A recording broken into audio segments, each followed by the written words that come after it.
wonderful blessing of having an office talagang here in downtown Davao. The company has only been open 6 months and yet we're all the way in Mindanao na. Can you imagine? Yes. Grabe si Lord, nakakalula. In fact, nag-uusap kami ni Ana kanina, nandun kami nagpipicture kami sa malaking sign nyo. And sabi ko, grabe best, nakaka-proud. Di ba? Sobrang overwhelmed. Iyakin talaga ako, pasensya na kayo. Nakaka-overwhelmed talaga na. Ilan years na ba tayo nagkakilala, Bes? 2014. 2014. In 2014, sa ibang company kami, ang dami namin hinanakit, alam niyo yung mga gano'n na pinagdaanan and everything. Pero, totoo pala yung sinasabi nila sa Bible na yung baptism of fire. Thank you, Bes. Di ba yung kailangan dumaan ka talaga minsan sa hard times para ma-appreciate mo rin. Eventually, yung pagdating nung lahat ng blessings ni Lord. Yes. At huwag mong i-take for granted. Yes. Mag-share lang ako ng konti. Sorry ha, sobrang emotional talaga. Ay! Whew! Time out! Okay, in year 2000, 2001, na-diagnose po ako ng breast cancer. Stage 2, right breast. Nakikita niyo, buo na ulit. Pinabelo ko na yan. And in 2001, stage 2 ako, I had to remove a large part of my right breast kasi nandun yung tumor. And sinabi po sa akin na cancerous siya. And 30 years old pa lang ako noon. So ang feeling ko, ang bata-bata ko pa, mamamatay na ako. Diba? Alam niyo siguro yung fear, lahat tayo, meron tayong fears. Pero yung, imagine niyo na lang yung worst fear niyo, i-magnify niyo by 1,000,000%. Ganon siguro yung dumating na fear sa buhay ko. And yet, at the time, because I was already Christian, which is why it's so important na talagang may relationship tayo kay Lord, is because pag dumating yung mga pagsusubok sa buhay natin, kahit na meron possibility na we won't make it, diba? There's a possibility na kunin na nga tayo ng tuluyan ni God, at least meron kang peace of mind deep inside na kahit ano pa mangyari, alam mo kung saan ka pupunta. Alam nyo, that gives you so much peace. And in spite of all the fear and all of that, talagang nagpursige. I prayed so hard. Sabi ko, Lord, kung trial lang to, kung may dahilan ka, kung may purpose ka para sa akin, why I am going to go through this journey, kasi everyday naman sa buhay ng tao is a journey until makarating ka na sa iyong dapat puntahan, which is either heaven or hell. Diba? And for us, hopefully, it is heaven, all of us. And during that journey, I prayed so hard that He would show me the reason why He allowed that to happen in my life. And that is when, after my first chemotherapy, where I lost all my immune system, ang average po ng immunity ng white blood cells sa katawan ng tao is between 15 and 20,000. Ang akin po, bumagsak ng negative. As in, walang-wala na. Ubos. In fact, so much so na kapag may pumasok na nurse na may sipon or nanggaling sa isang restaurant na meron siyang hinawakan na bagay na may virus or whatever, pwedeng ipasa sa akin, for sure I'll die. It was that bad, my immune system. Naka-reverse isolation po ako sa hospital, which means naka-bubble. Yung kama ko, naka-plastic siya. So bawal kahit anong virus na makapasok po dun sa room ko. Kasi my health was so detrimental na even somebody na kakatawa man na nagkulangot sa labas at pumasok sa kwarto ko, pwede na akong hawaan ng whatever virus at mamatay ako. It was during that time that I begged my doctor to allow me to have a laptop. Kasi, imagine niyo, kunyari, itong stage na to, naka-cover ng plastic. Okay? At ako'y nasa loob, in a bed. Ano magagawa mo doon? Wala. Sabihin mo, can I borrow a book? The book, they don't know where it came from. So, they don't know kung may nag-handle na may virus. So, bawal. Can I watch TV? You cannot watch TV kasi, alam nga, may pasok nila yung TV sa loob ng bubble mo. So nothing, bawal lahat. Ang pinag-pray ko talaga, Lord, bigyan mo naman ako ng laptop. Kahit ano lang, para meron akong nagagawa sa loob. And they had to buy a brand new sealed laptop and give it to me inside. It was a nurse that came, she was naka-rubber outfit. Alam mo yung mga uniform ng nurse, di ba? Blue. Pero ito, yung nurse ko, naka-blue pa rin siya, pero rubber yung uniform niya. Okay? As in plastic na makapal. Yun ang suot niya. Pinasok niya, naka-seal yung laptop, binuksan ko. Fortunately, may outlet sa loob ng bubble ko. So, nakapag-laptop na ako. And that's where I started to research for myself. What is cancer? How can I help my immune system? Lahat ng kinocomplain ko sa doktor, alam nyo, pag nagkikimo kayo, may 100 problems that come with it. Sabi nila, chemo is supposed to cure your cancer. But they don't tell you that it kills your immunity. Okay? 100%. They don't tell you that one of the major side effects is pounding headaches every day. So, di ba habang nagagamot ka for your cancer, binibigyan ka naman ng ibang mga problema. So, pag nag-complain ako ng masakit ang ulo ko na para akong may migraine, magdadala ulit another gamot. Na yung another gamot naman na yun, nakakasuka. So, the whole day, nagsusuka ka. Okay? Tapos, bibigyan ka naman another medicine to cover naman din pagsusuka. So, ano siya? Para siyang domino effect. Until I really thought, there has to be a natural way. Kasi puro gamot, puro pharma ang binibigay sa akin. Eventually, ang naisip ko, my God, magsasuffer sobra yung liver ko and my kidneys. Puro gamot ang binibigay. How will I be able to heal even if I overcome cancer? Okay? What about the rest of my body? What about my kidneys and my liver and my heart, which has gone through so much because of the chemotherapy? How am I going to recover from that? That's when I started to do all the research online. How to boost your immunity naturally. And you know, honestly, it's amazing. Ang daming ways na mag-boost ng immunity natin naturally. Sleep is the number one way. You have to rest. Okay? Sinasabi nila, the only time your body heals is when you are sleeping. Did you know that? Di ba, iniisip mo, relax, beach, okay yan, di ba? That doesn't matter. You can relax in the beach. That's enjoyment. That's not healing. Healing is sleeping. It is so important. But there are other ways you can help with products like our barley.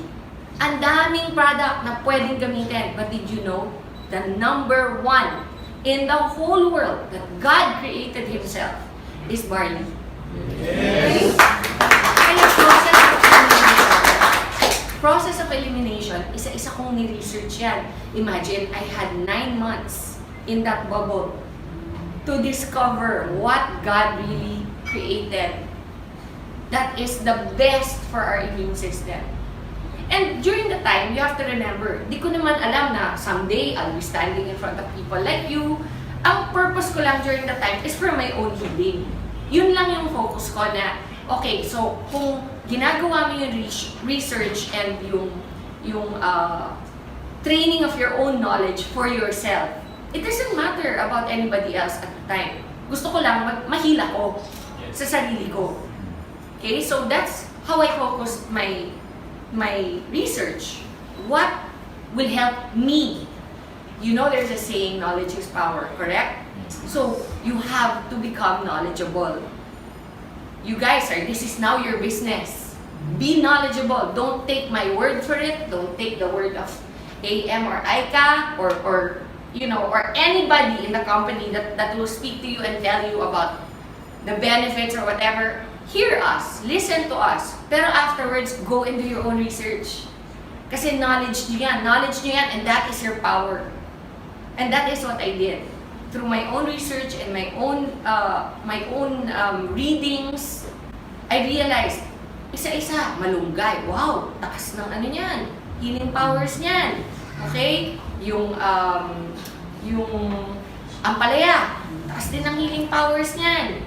Guyabano, wheatgrass, but above them all is barley. Above them all. It's so amazing kasi yung highest niyan, barley is wheatgrass. And yet yung wheatgrass is only half as powerful as barley. Half! So everything else is below that. Berries are very high also. Okay? Pero the best way to boost your immunity is through barley. And so, since alam ko na kung anong barley, kung ano yung pinaka-best way to boost my immune system, next step, aling barley? Daming klaseng barley from all over the world. Okay, meron India, may China. Actually, barley can be grown in any cold country. May US, okay, everywhere. New Zealand. The best is from Australia. And only one place in Australia grows barley.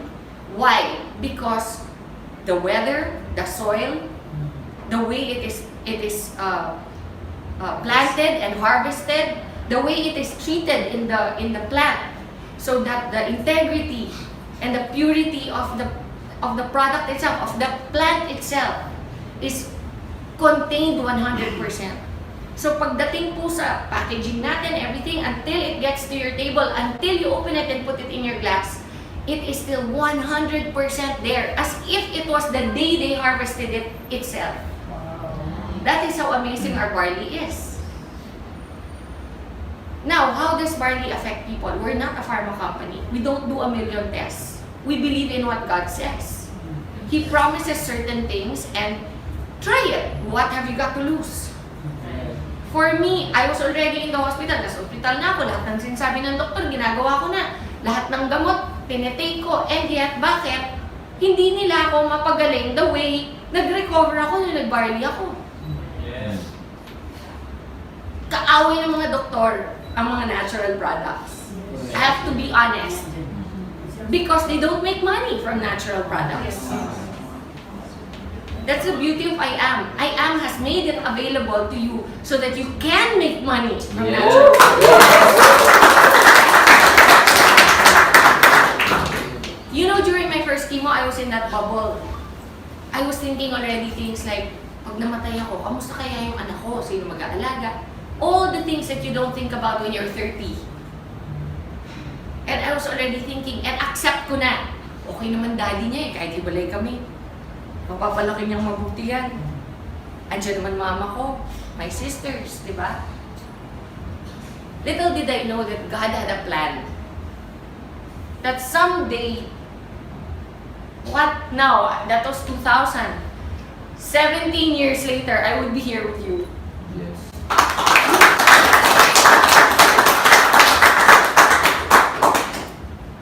Iba magplano si Lord.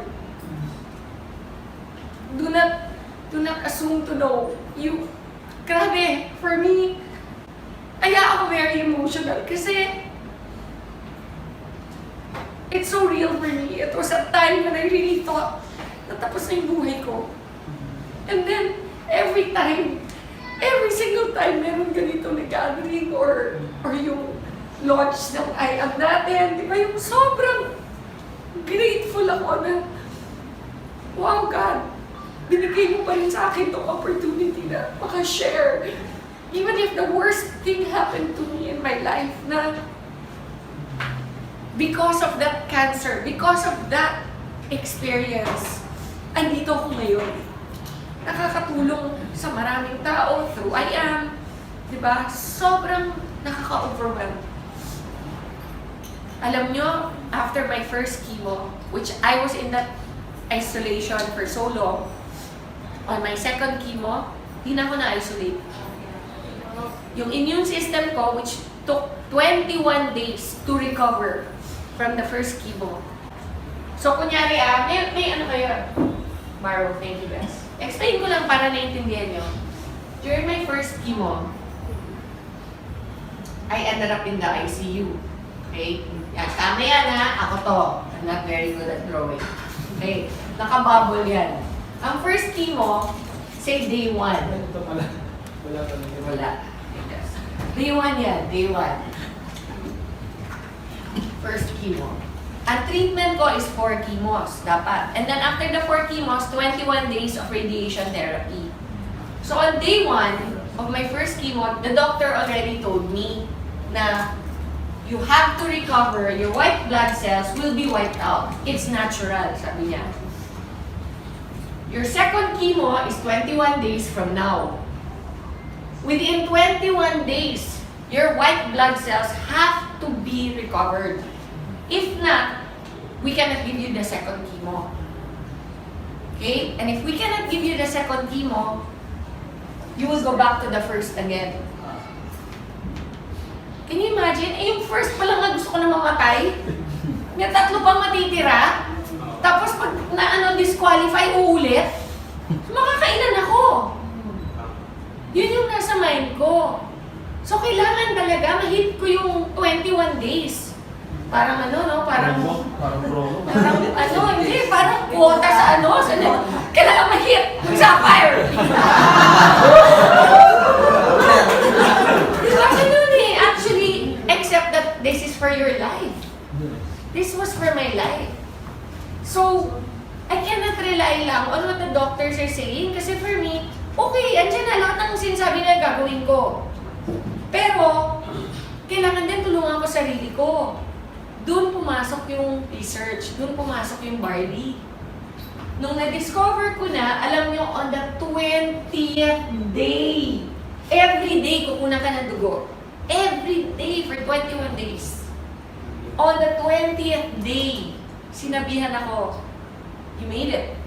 We can give it to you tomorrow. Imagine, ka-recover ko lang today. Tomorrow, titirahin na naman ako.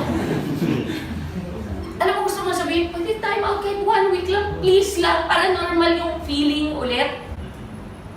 Ang feeling kasi dito, parang kang gulay. Hindi ka makabanyo on your own, kailangan may nag-aalalay sa'yo. Hindi ka makakain ng tama, kasi lahat ng, ang bibig mo, punong-puno ng mga singaw.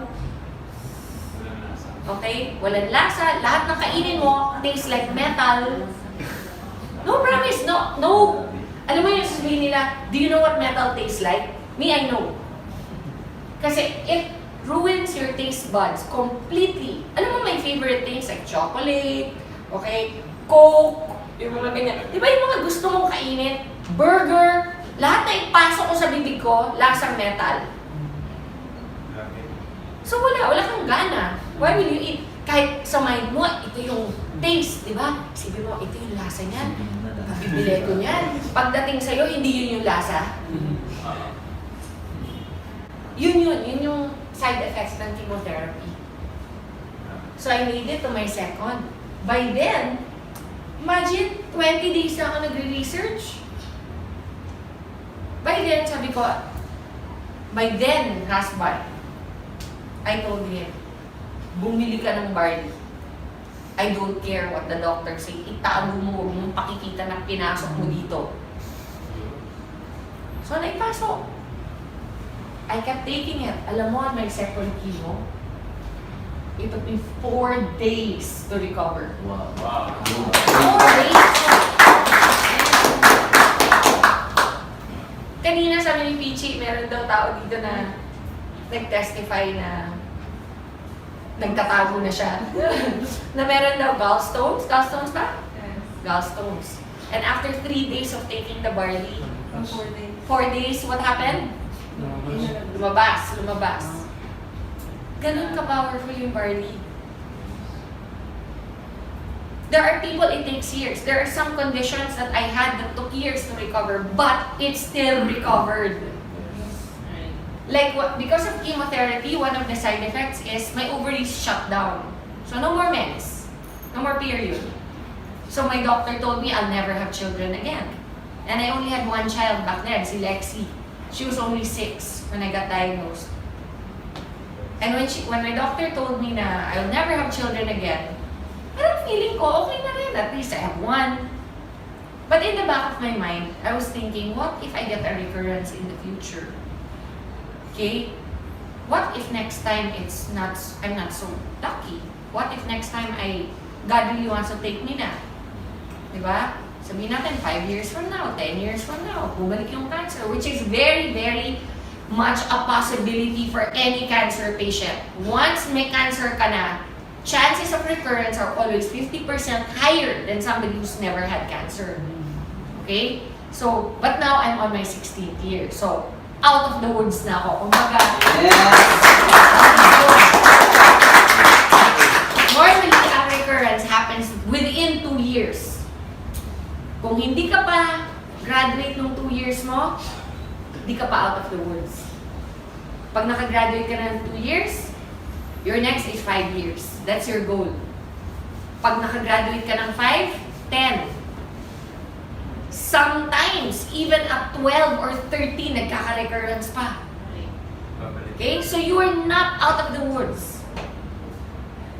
For me, it's been 16 years. Plus, why do I know I am cured?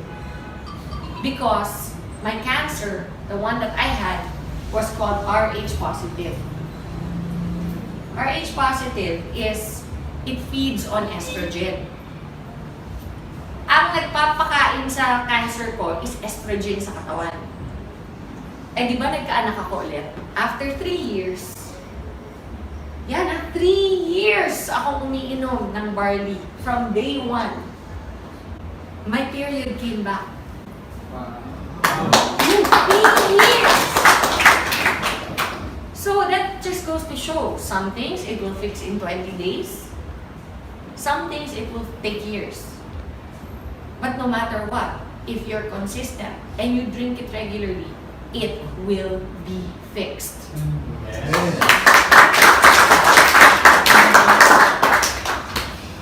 So on the 3rd year, I got pregnant and I have my son. During my pregnancy, all my doctors were going crazy.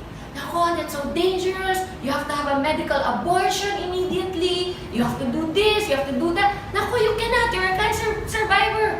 Do you want to get cancer again? Yun yung sinasabi sa akin. Because nga, when you get pregnant, what goes up in your system?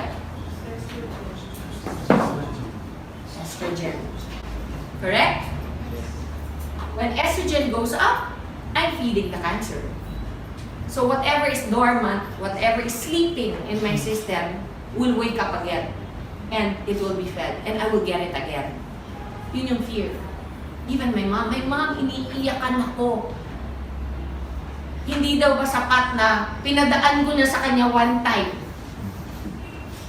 At uulit pa ako. I'm so selfish. Lahat! I heard it all. You're a selfish person. You're only thinking of yourself. Lahat yan. Sinabi sa akin. But you know, I knew. In my heart, I knew. God will not allow this if there's no purpose. Yes. And you know, now my son is 12. Imagine he's 12. What if I had an abortion? He'd not be here. You know? And he brings everybody so much joy. Not just me, my mom, my daughter. And you know, when I found out I was going to have another child, you know, I knew in my heart it was going to be a boy. Hindi ko pa alam yung sex. Pero in my heart, I knew God promised. He said to me, you're gonna have a son. You know, from the day that I knew I was pregnant, alam ko lalaki. And I knew also that, you know, I was reading Malachi because I have so many testimonies about tithing, some other time regarding tithing. But in a nutshell, when I went to the States and I found out I was pregnant, I had no money. None. But I was always a very faithful tither. Tayo, nagpapayaman, di ba? Like what Pastor said earlier, it all belongs to God. All of it. Pag 10 pesos lang ang pera mo, easy no to give 1 peso. Pag 100 pesos, easy to give 10. Pag 100,000 na, madali pa bang magbigay ng 10,000? Or, pag 1 million na, kaya mo magbigay ng 100,000? Harder, di ba? Why?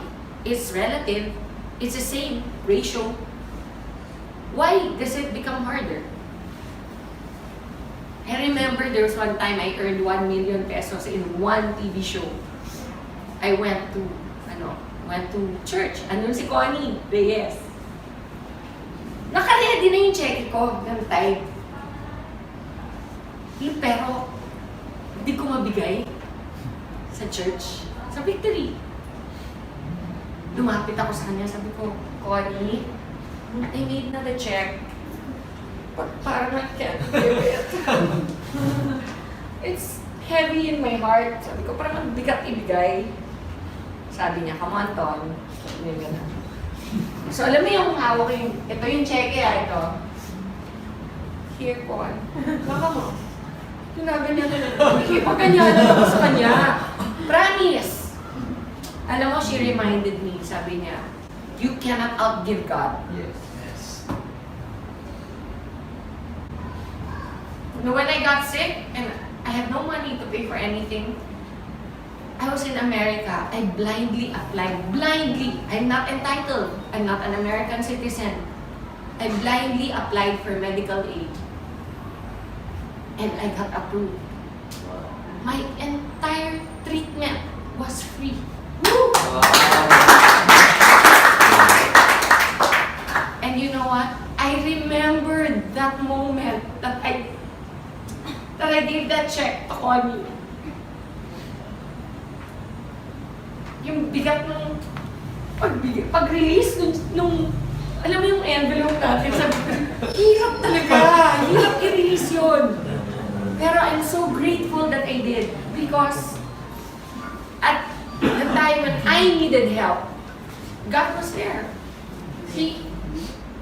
You know, I calculated how much it would cost. 5 million to 3.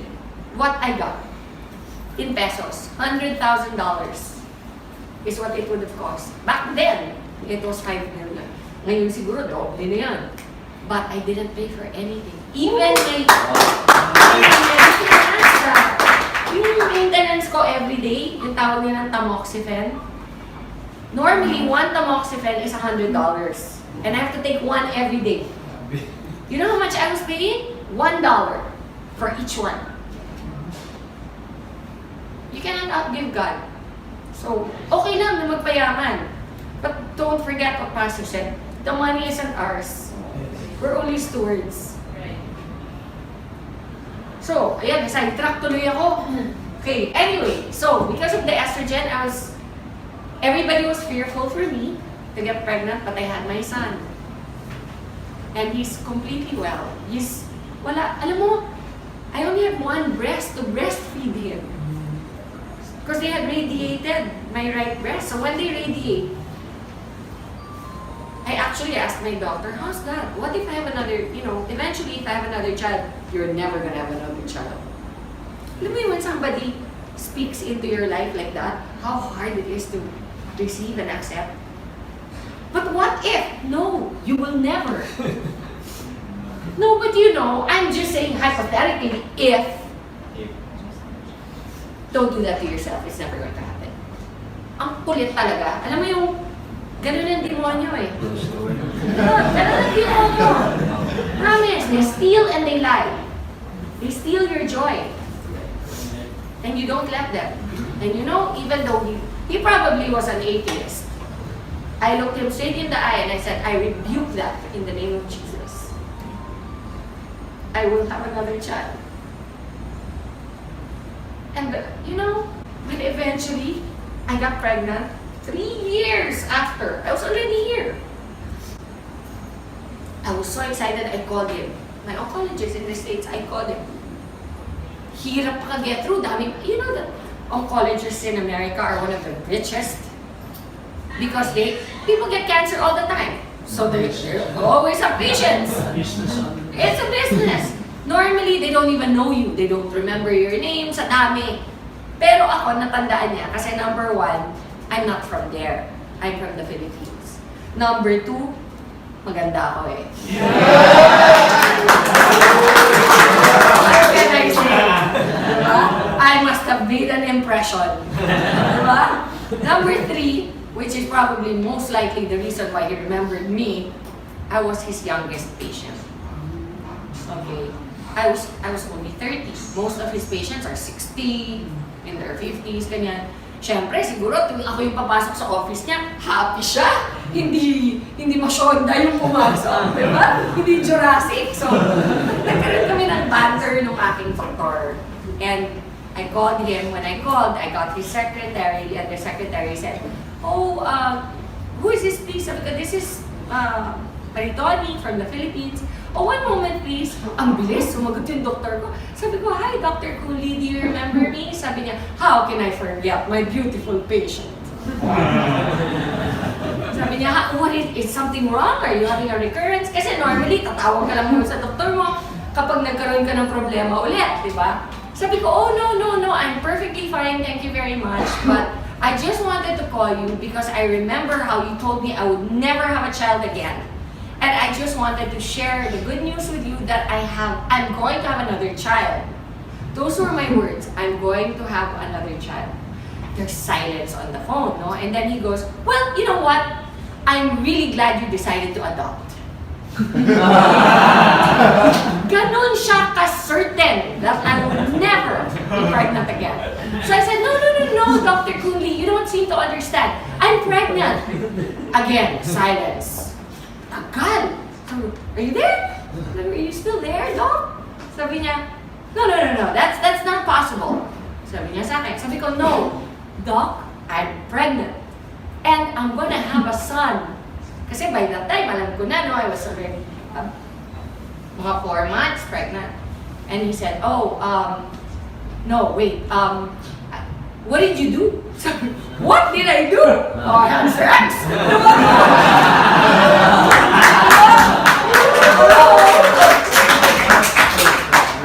No, but, you know, I said to him, "Nothing, I didn't do anything." He goes, "No, you must have done something."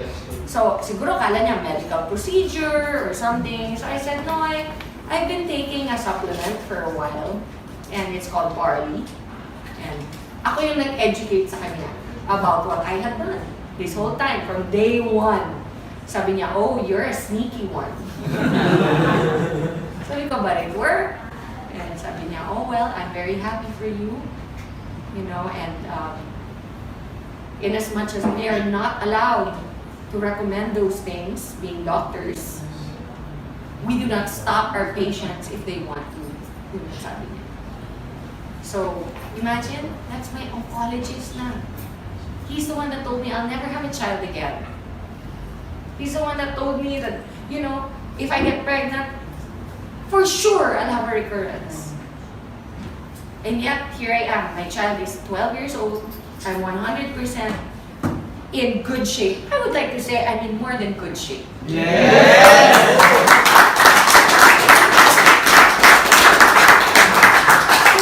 Sinishare ko lang to para malaman niyo kung saan nag-umpisa yung barley natin. It has come a long way. When I first met AM, you know, and he told me he was interested in the barley, parang protective pa ako. Di ba yung parang ayokong i-share? Kasi parang ang feeling ko, baby ko to eh. This is my baby. This is what helped me survive. And then after a year of friendship that developed between us, I could feel where his heart was. And I knew that his purpose was aligned with mine, which is that we want to help people. We want to help people get better. We want to spread the love of God more than anything. And one of the ways, ironically, is through one of the toughest things I've ever had to go through in my life.